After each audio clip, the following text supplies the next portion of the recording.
वाहिगुरु जी का खालसा ते वाहिगुरु जी की फतेह। सारे भाइयों को सत श्री अकाल, राम राम। मैं राम सिंह राणा जी। पूछे क्वेश्चन, जब क्वेश्चन होंगे तभी आंसर। किसान मोर्चा चला जी, आपका बहुत सहयोग रहा, मन में क्या लगा कि ये सहयोग करना चाहिए, जबकि एक सरकार एक तरफ हो गई तो आप अकेले एक तरफ पड़ गए, कहीं डर नहीं लगा?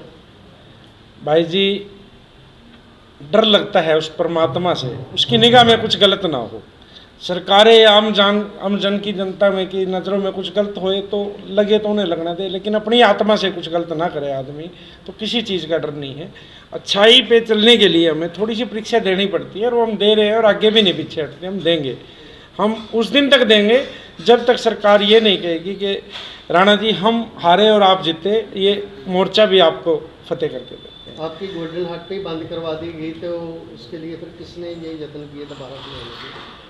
ऐसा है जी, गोल्डन हट का तो हमारे पास एक मैसेज आया है कि भाई राणा जी या तो आप सेवा बंद करो, नहीं तो आपका होटल बंद हो जाएगा, परले वाला भी। मगर जी ऐसा है जी, इधर वाला हमने बंद कर दिया, किसानों को पिछले 8 महीने से दे रखा है, उधर वाला बेशक आप कर दो, कोई दिक्कत नहीं। लेकिन जब तक सांस है ना शरीर के अंदर, सेवा बंद करने के लिए मत बोलो मेरे को, आपने जो करना आप कीजिए। तो ठीक है, सरकार देखो, सरकार की नीतियों के खिलाफ ये लड़ाई लड़ रहे हैं, और हमें अगर इनके डर से या दबाव से आके हम पीछे हट जाए तो एक ये नहीं पता कितने भाइयों का विश्वास, कितने भाइयों का हौसला टूट जाता है। तो हम ऐसा कोई भी काम नहीं करेंगे। हमने एक दूसरे की लड़ाई हमेशा हथियार से नहीं, हौसलों से लड़ी जाती है। जब तक हमारा हौसला ऊंचा है ना, तो कोई सरकार या कोई भी आदमी हमें नहीं दबा सकता, ना डरा सकता। और दूसरी बात, सरकार को एक इन्फॉर्मेशन मैं आपके थ्रू देना चाहूँगा कि अभी तो 8 महीने हुए हैं। आज दरबार साहब आने का भी हमारा यही टारगेट था कि उस परमात्मा वाहिगुरु की आशीर्वाद से हमारी सेवा बिल्कुल बिना किसी नागा के, बिना किसी रुकावट के 8 महीने से जैसे चल रही है। मैं उस परमात्मा से, उस वाहिगुरु से, उस सच्चे बादशाह से एक ही अरदास है कि चाहे 8 साल मोर्चा चले, वो सेवा रुकने ना पाए। मेरे पास कुछ बचे ना बचे वो मेरी लड़ाई है, लेकिन मेरी लड़ाई में हारूं या जीतूं वो मेरे तक सीमित है। लेकिन मैं अपने किसान भाइयों की, अपने पूरे किसान समाज की गर्दन नीचे नहीं होने दूंगा कि भाई राणा जी कोई खड़े हुए थे और वो पीछे हट गए थे। यही नहीं हम बर्दाश्त होएगा हमारे से। हमारे पास क्या है, क्या नहीं है, क्या बचेगा, क्या घटेगा, वो जमा जोखों का हिसाब बाद में लगाएंगे। जिस दिन मोर्चा फतेह होगा उस दिन से ज़िंदगी दोबारा रिस्टार्ट होएगी। उस दिन जोड़ेंगे हमने क्या खोया और क्या कमाया। साध्वी देवा ठाकर की ओर से आप पर बड़े इल्जाम लगाए जा रहे हैं। वो बोल रही है राम सिंह राणा नाम आपका नहीं है, राम भूलकर नाम है, सिंह जो है किसानों की आड़ में लगाया, क्या कहोगे आप? भाई जी देखो, मेरे ख्याल से हर आदमी हिंदुस्तान है, मेरे तो क्या गिनती है इसमें। हिंदुस्तान के ही कोई भारत कह देता है, कोई इंडिया कह देता है। मेरे को राम सिंह भी कोई नहीं कहता, राम भूल तो किसी किसी को पता है, राणा राणा कहते हैं भी, राणा जी गोल्डन हट वाले।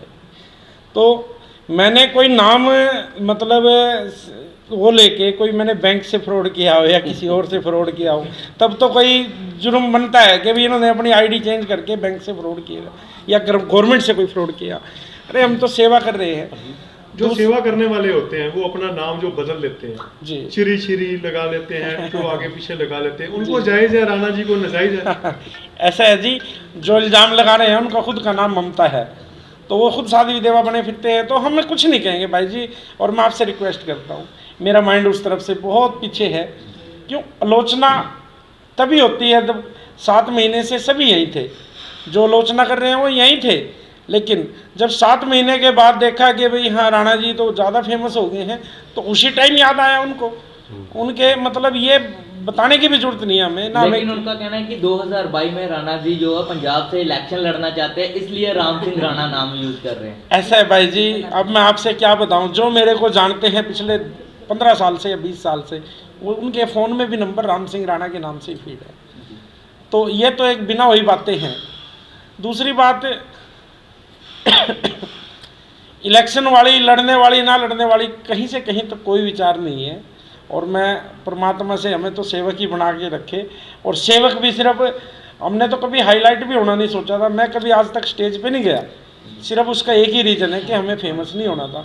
मैंने ये जो दूसरे वाले होटल पे पत्थर लगे हैं ये गवर्नमेंट ने दिखाया, मैंने कभी नहीं दिखाया था कि हमने अपने बिजनेस की पब्लिसिटी नहीं करनी थी। मैं नहीं चाहता था कि अभी कहीं भी किसी को पता लगे अभी राणा जी मतलब ये दूसरा होटल भी राणा जी का, लेकिन गवर्नमेंट ने विवश कर दिया, वो दिखाया गया। चलो अब जब कुछ आपके सामने है, लेकिन मैं एक ही विश्वास दिलाता हूँ सभी भाइयों को, जो जोश और जो हिम्मत हमारे में पहले दिन थी वही आज है, और जितना सरकारें जुर्म करेंगी उससे हिम्मत बढ़ती है, घटती नहीं है। क्यों अब खोने जी 8 महीने हो गए संघर्ष चलते हुए, जी। किसान को बॉर्डर पे बैठे हुए। जी। जीत किसकी होगी, सरकार की होगी कि किसान की होगी, क्या लगता है? सच्चाई की होगी, जीत हमेशा सच्चाई की होगी। और मैं आपसे एक ही बात कहना चाहता हूँ सभी भाइयों को, ना तो मैं सरकार के खिलाफ हूँ, ना मैं किसानों के साथ हूँ, मैं हूँ मानवता के साथ, मैं हूँ मनुष्यता के साथ। मैं अगर किसानों के साथ होता तो हर रोज़ मीटिंग में होता, उनकी हर रोज़ स्टेज पे होता। मेरा काम है सेवा करना, मेरी सेवा में कोई विघ्न ना पड़े, बस मैं उस परमात्मा से यही अरदास करने आया था, और इसी का सिर्फ एक आशीर्वाद यही लेने आया था। हे बाबा महाराज, आपने जैसे 8 महीने से सेवा को कंटिन्यू रखा है, देखो करने वाला वो मालिक खुद है, वो पता नहीं उसके कितने हाथ है देने वाले, कितने हाथ है करने वाले। और मैं उन सभी भाइयों का भी धन्यवाद करता हूँ जिन्होंने चाहे थोड़ा किया है ज़्यादा किया, जिन्होंने मेरा सहयोग किया, चाहे वो 10 रुपये का है चाहे वो 1 लाख रुपये। ਅੱਜ ਸਾਡੇ ਵੀਰ ਜਿਹੜੇ ਰਾਣਾ ਜੀ 골ਡਨ ਹਾਰਟ ਕਰਕੇ ਜਿਨ੍ਹਾਂ ਨੇ ਤਕਰੀਬਨ 7-8 ਸਾਲ ਮਹੀਨਿਆਂ ਤੋਂ ਜਿਹੜਾ ਸੰਘਰਸ਼ ਚੱਲ ਰਿਹਾ ਸੀ ਕਿਸਾਨ ਵੀਰਾਂ ਦਾ ਹਰਿਆਣੇ ਦੇ ਵਿੱਚ ਦਿੱਲੀ ਦੇ ਬਾਰਡਰ ਦੇ ਉੱਪਰ, ਉਹਦੀ ਜਿਹੜੀ ਸੇਵਾ ਸੰਭਾਲ ਸ਼ੁਰੂ ਕੀਤੀ। ਜਿਵੇਂ ਦੱਸ ਰਹੇ ਆ ਵੀ ਹਫ਼ਤੇ 10 ਦਿਨ ਦੀ ਸੋਚ ਕੇ ਜੋ ਵੀ ਉਦੋਂ ਸਾਰਿਆਂ ਦੇ ਮਨਾਂ 'ਚ ਸੀਗਾ ਵੀ ਇਹ ਜਿਹੜੇ ਕਾਨੂੰਨ ਵਾਪਸ ਹੋ ਜਾਣਗੇ ਜਾਂ ਅਸੀਂ ਸੇਵਾ ਕਰਦੇ ਹਾਂ, ਪਰ ਸਰਕਾਰ ਦੇ ਨਾਲ ਆਮੋ ਸਾਹਮਣੇ ਟੱਕਰ ਜਿਹੜੀ ਹੋਈ ਹੈ, ਇਹ ਲੰਬਾ ਸੰਘਰਸ਼ ਚੱਲਿਆ। ਤੇ ਮੈਂ ਸਮਝਦਾ ਇਹ ਗੁਰੂ ਮਹਾਰਾਜ ਦੀ ਬਖਸ਼ਿਸ਼ ਹੈ, ਇਹ ਪ੍ਰਮਾਤਮਾ ਦੀ ਬਖਸ਼ਿਸ਼ ਵੀ ਹੁੰਦੀ ਹੈ। ਕਈ ਵਾਰੀ ਜੋ ਬੰਦਾ ਸੋਚਦਾ ਹੁੰਦਾ ਨਹੀਂ, ਉਹਦੀ ਰਹਿਮਤ, ਉਹਦੀਆਂ ਬਖਸ਼ੀਆਂ ਦੇ ਸਦਕਾ ਉਹ ਕਿਸੇ ਕੋਲ ਵੀ ਕੋਈ ਵੱਡੇ ਵੱਡੇ ਕਾਰਜਾਂ ਦੀ ਸੇਵਾ ਕਰਾ ਸਕਦਾ ਹੈ। ਜਿੱਦਾਂ ਇਹਨਾਂ ਨੇ ਦੱਸਿਆ ਮਾਨਵਤਾ ਦੀ ਸੇਵਾ, ਤੇ ਗੁਰੂ ਮਹਾਰਾਜ ਨੇ ਵੀ ਮਾਨਵਤਾ ਦੀ ਜਿਹੜੀ ਸੇਵਾ ਵਾ ਉਹਨੂੰ ਸਭ ਤੋਂ ਉੱਤਮ ਸਮਝਿਆ, ਤੇ ਉਹੀ ਸਾਨੂੰ ਜਿਹੜਾ ਗਿਆਨ ਦਿੱਤਾ। ਅੱਜ ਇਹ ਸ਼ੁਕਰਾਨਾ ਕਰਨ ਪਰਿਵਾਰ ਸਮੇਤ ਆਏ ਨੇ, ਤੇ ਇਹਨਾਂ ਦੀ ਅਰਦਾਸ ਵੀ ਜਿਹੜੀ ਮਾਨਵਤਾ ਦੇ ਭਲੇ ਦੀ ਹੈਗੀ, ਮਾਨਵਤਾ ਦੀ ਸੇਵਾ ਦੀ ਹੈ। ਉੱਥੇ ਪ੍ਰਮਾਤਮਾ ਅੱਗੇ ਇਹੀ ਅਰਦਾਸ ਕੀਤੀ ਵੀ ਮੈਨੂੰ ਹੋਰ ਬਲ ਬਖਸ਼ੋ, ਮੈਂ ਆਪਣੇ ਭਰਾਵਾਂ ਦਾ, ਆਪਣੀ ਕੌਮ ਦਾ, ਆਪਣੇ ਦੇਸ਼ ਦੇ ਉਹ ਜਿਹੜੇ ਅੰਨਦਾਤਾ ਨੇ, ਕਿਸਾਨ ਨੇ, ਉਹਨਾਂ ਦੀ ਸੇਵਾ ਕਰ ਸਕਾਂ। ਸੋ ਗੁਰੂ ਮਹਾਰਾਜ ਦੇ ਇਸ ਦਰ ਤੋਂ ਹਮੇਸ਼ਾ ਝੋਲੀਆਂ ਭਰ ਕੇ ਗਏ ਨੇ। ਅੱਜ ਜਿੱਥੇ SGPC ਵੱਲੋਂ ਵੀ ਸਾਡੇ ਮੈਨੇਜਰ ਸਾਹਿਬ ਕੀ ਆਂਦਾ ਗੁਰਿੰਦਰ ਸਿੰਘ ਜੀ ਨੇ ਸਨਮਾਨਿਤ ਕੀਤਾ ਹੈ, ਕਿਉਂਕਿ ਬਣਦਾ ਹੈ ਸਾਡਾ ਫਰਜ਼। ਤੇ ਸ਼੍ਰੋਮਣੀ ਅਕਾਲੀ ਦਲ ਵੱਲੋਂ ਵੀ ਦਾਸ ਨੇ ਇਹ ਜਿਹੜਾ ਪਿਆਰ ਮੁਹੱਬਤ, ਕਿਉਂਕਿ ਇਹ ਕੁਛ ਜਿਹੜੇ ਆ ਚੀਜ਼ਾਂ ਨਾਲ ਬਿਆਨ ਨਹੀਂ ਕੀਤਾ ਜਾ ਸਕਦਾ। ਇਹ ਜਿਹਨੂੰ